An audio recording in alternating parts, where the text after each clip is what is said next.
Catus Maximus here, this time with a little 1/4 inch drive breaker bar and T-bar. The easiest way to say it, these are sliding T-handles, many of them center, and they're a type of breaker bar. Really do like them just because they're so rigid. You just are delivering your force more to the fastener that you're trying to unscrew than what are often called spinner handles, hinge handles, or more traditionally, these are what people know as breaker bars. I've done a few of these other types of videos, but never did one 1/4 inch, and I've actually collected up enough to justify it. This long one actually isn't purchased. This was like some cheap Chinese long handle 1/4 inch ratchet that I broke the head on, and so I found an anvil and made a super long breaker bar. But as far as the point of this video, it's just to compare different styles and subtle engineering differences on what you would think would be essentially the same exact tool.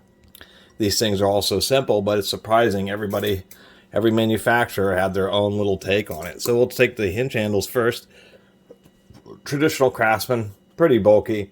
They generally work okay. I like the detent that keeps it centered.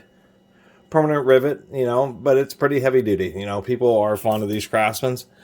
I just never thought they were so elegant. One of the most elegant ones, I think, is this old Indestro.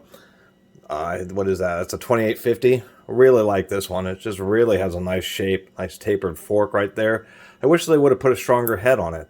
And you'll notice that is on it, even though this Indestro is nice, it's still a little bit cheesy. Because, of course, when you drill a hole through this 1/4 inch square right here, you are weakening it a little bit.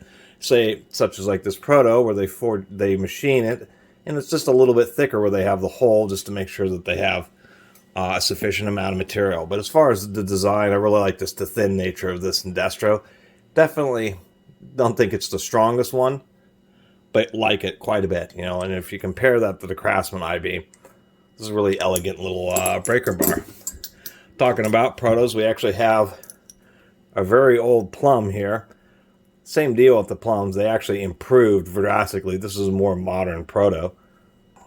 And this is a totally legitimate comparison because both of these, if we could get this to cooperate, are 4766s. So this is a direct descendant of what it used to be. I did like how elegant this was. Always like the holes and the handles of old tools, but people never put tools on pegboards. But this is an example of why you wouldn't do that because the other issue with the square ones is they just have such a little surface area. So you can see what's happened. This one's gotten used. It's really wobbly. It spread the forks apart. You can tell because the permanent rivet's kind of been stretched out a little bit. And so that's really the biggest criticism of not making a more specialized anvil. Unfortunately, Proto did dramatically improve their quality. Not a lot else to talk about. I have this one, which I thought was pretty interesting. Mainly because it's one of those oddities. This is actually a pretty nicely made tool. You can see they even chamfered the hole. We know it's a little bit older. Good knurling, just a nice chrome finish. Pretty heavy duty head, even though it's using a Phillips head screw. Still pretty wide fingers, and you can see they used a big block of metal, so it's really wide. It gets a lot of additional support by the fork there. But this one's just so odd because it's definitely like not some random Chinese one. It's definitely pretty high quality, and there's just absolutely no markings on it. And you always wonder about tools like this, like, did they miss that? But I've seen that. I've seen several tools that were made in USA. That's all they had on them. You had no idea who made them. And of course, we have an older snap-on here. What is this? This is a TM10D. I really like this snap-on just because it's pretty heavy duty. Really extra thick forks. You can see how wide that ball is there. This even compared to the more modern Proto, you can see the snap-on just has a bunch of metal thrown at it. Plus, it's pretty long handle. So there are some snap-on tools that are certainly worth owning. And actually, I really do like this 1/4 inch breaker bar. It's just a really nice, long handle, heavy-duty breaker bar. We have the most simple drive tool of all, which is an L wrench. This is like a Chinese L-Dexin one. Craftsman made these. There's a few other companies that have made these over the years. And you can still find them online like this 1/4 inch drive one, but that's all it is. It's just a basic socket drive tool, which is actually, they're kind of nice, if you're adjusting valves or a variety of things where you have to loosen something and then tighten it back up just to get it adjusted. Really nice to use something like this. Now, as far as the T-bars are concerned, we have quite a few different ones. What we'll notice about all of these, and it's probably the biggest criticism, is some T-bars, you know, we have like an Armstrong here, we have a Craftsman, where they put in the bearings to hold them, you can see it kind of makes the bar stick out quite a bit. Doesn't give you quite as good an access. This Armstrong is super heavy duty, really thick. Really like this little Armstrong. You can still pick these up, new old stock, but you can see how much that handle sticks out. So old Thorson and Giller, as far as earlier ones, they're one of the few to do this situation where they have, you can see the notches that are cut in the back of these handles, so they actually don't have a ball detent, they have a pin detent, so when you pull it through, it stops so it doesn't fall out. But it makes it flush. It makes the head much more compact and gets into much tighter places. And I think these even both have the same part number here, 42M. You just have one. If I can find there, that's the Thorson. And then Giller, I believe, was a sub-brand that was only government contract, essentially.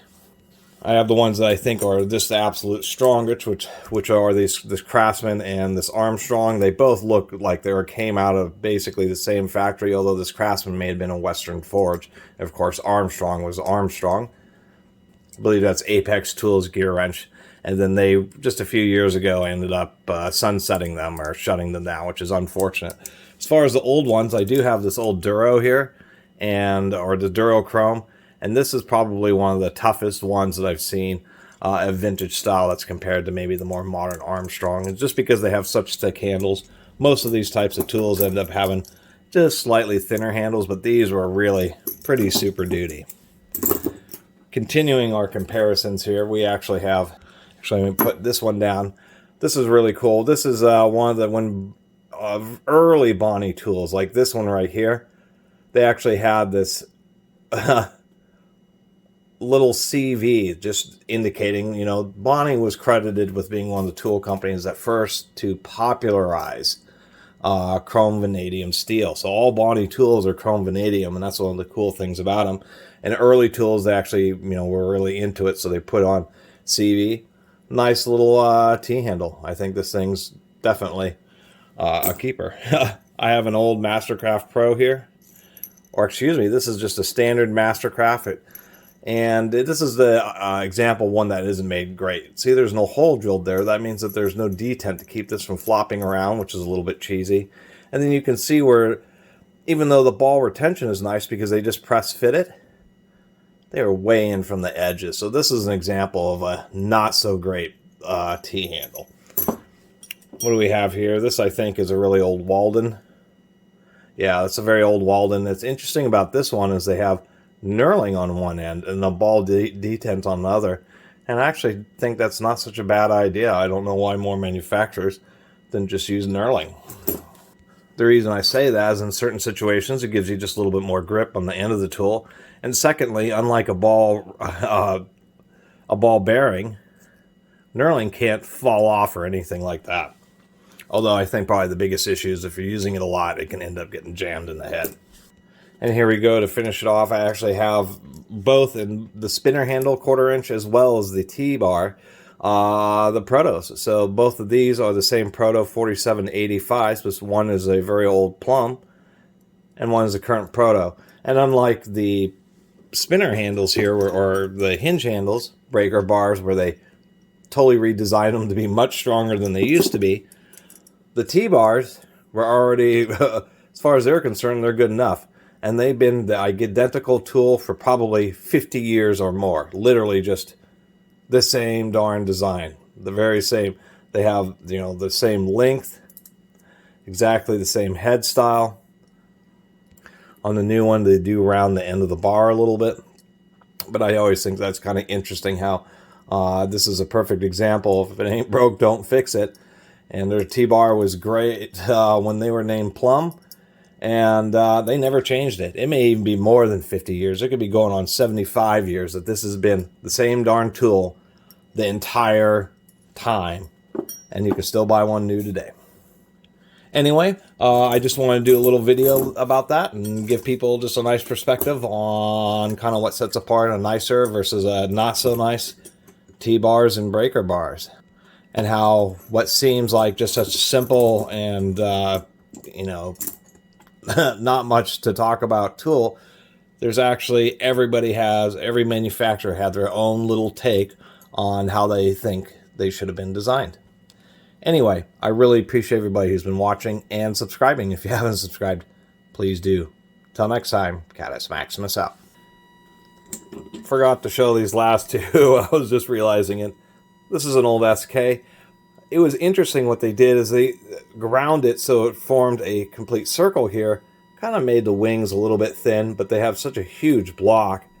It is so wide, and for how short the handle is, not a big deal. And this is an old SK Diamond logo.